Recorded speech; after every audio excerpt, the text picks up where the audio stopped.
ہمارے مفتی عبدالقیم ہزاری صاحب رحمۃ اللہ علیہ ہمیں پڑھاتے تھے، فلسفہ پڑھاتے تھے، تو وہ بڑی لمبی ابحاث ذکر کرتے تھے فلسفے کی، اور سبق بڑا ریپیٹ کرتے تھے، ایک دفعہ دو دفعہ کہتے تھے پھر سنو پھر سنو پھر سنو، 5-6 دفعہ ریپیٹ کرنے کے بعد پھر وہ کہتے تھے کسی کو کھڑا کر کے جو میں نے بیان کیا اب سناؤ، اور میں بیٹھا ہوتا تھا بالکل مفتی صاحب کے سیدھی طرف، اور اس وقت میں دعوت اسلامی کے ماحول میں بھی تھا، امامہ پہنتا تھا، اب بھی میرا تعلق تمام جو جہاں کوئی سنی کام کر رہا ہے ہمارا اس کے ساتھ تعلق،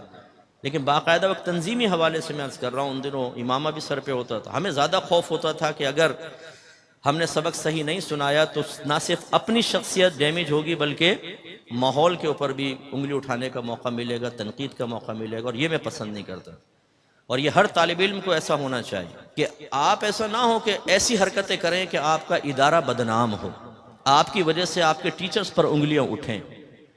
آپ کو دیکھ کر کوئی یہ کہے کہ یار یہ تمہاری تربیت کی تمہارے استادوں نے۔ طالب علم بعض اوقات اپنے ذاتی مفادات کے لیے نہ استاد کی عزت کو دیکھتا ہے نہ ادارے کی عزت کو دیکھتا ہے، اسے اپنا مقصد پورا کرنا ہے، اپنے مفادات حاصل کرنے ہیں، وہ حاصل ہو جائیں، جیب بھر جائے، پیٹ بھر جائے، خواہش پوری ہو جائے، باقی بدنامی ہو دیکھی جائے گی، اس کا ٹھیکہ ہم نے نہیں لیا۔ یہ سب سے بڑی میجر مسٹیک ہے، غلطی ہے ہماری۔ آپ کی ایک ذمہ داری بنتی ہے، آپ ادارے کو عزت دیں، احترام دیں، جب تک وابستہ ہیں تب بھی، اگر آپ ادارے سے فارغ ہو کے چلے گئے تب بھی ایسی حرکات نہ کریں کہ ادارے کی بدنامی ہو۔ تو پھر وہ ہمیں سبق بیان کرنا ہوتا تھا، تو وہ ایک مفتی صاحب کی ایک سختی سے، ان کے روب سے یہ برکت بڑی حاصل ہوئی کہ سنا اور یاد کر لیا، یہ بہت بڑا فائدہ ہوتا ہے۔ اکثر طالب علم سنتے ضرور ہیں، یاد نہیں کرتے، اس لیے کلاس سے باہر نکل کے پوچھیں کون سا سبق پڑھا، کیا سبق پڑھا، تو وہ ذہن میں نہیں، ہاں عبارت سے بعض اوقات نکال لیتے ہیں یا شرح وغیرہ پڑھ کر دوبارہ نکال لیں، لیکن یاد کرنے کی عادت ہونی چاہیے، یہ بعض اوقات نہیں ہوتا طالب علم کو۔ اور اسی طرح پھر بیان کرنا، میں اپنی اکیڈمی میں اولا سے ہی کہتا ہوں ہر طالب علم کو، آپ جو پڑھ رہے ہیں اس کو پڑھائیں، آپ جو پڑھ رہے ہیں پڑھائیں۔ کوئی ایک بچہ جھمورا پکڑ لو، ایک فیس بک پر اپنا ایک پیج بنا لو اور آفر کرو مفت میں عالم بنے، بڑی سی ہیڈنگ ڈالو مفت میں عالم بنے، فقیر حاضر ہے،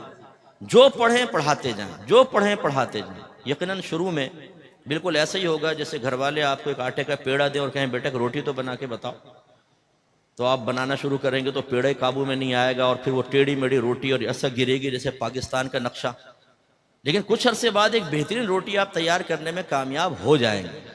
تدریس کا بھی یہ معاملہ ہے، شروع میں جب آپ پڑھاتے ہیں ترتیب سمجھ میں نہیں آتی، جملے سمجھ میں نہیں آتے، لیکن جب آپ اولا سے ہی پڑھانا شروع کرتے ہیں تجربہ ہونا شروع ہوتا ہے، پھر اگلی کلاس آئی اس کی کتابیں پڑھائیں، اس سے اگلی،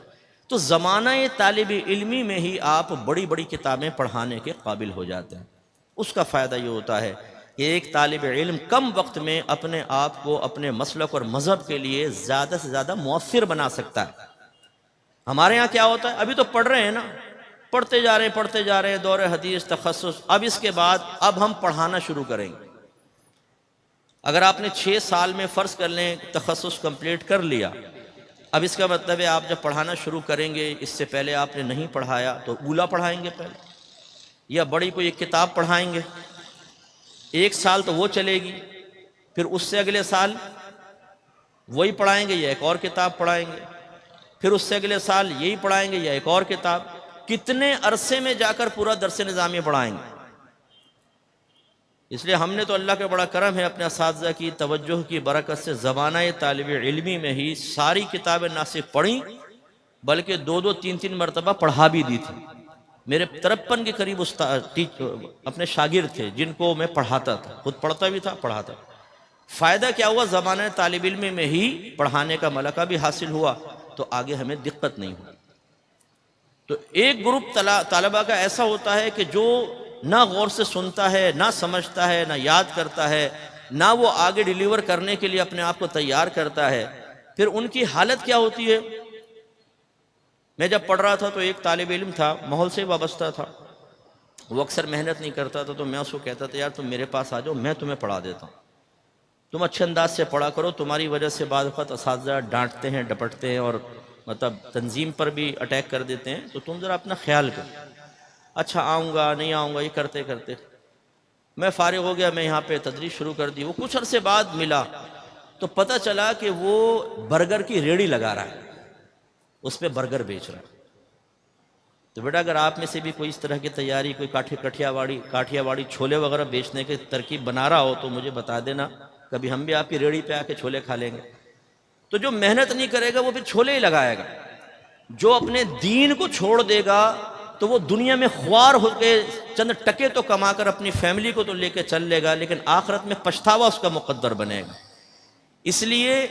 طلباء کے ان دو گروہ میں سے کس گروہ میں آپ کو شامل ہونا ہے، اس کے بارے میں غور و تفکر کریں،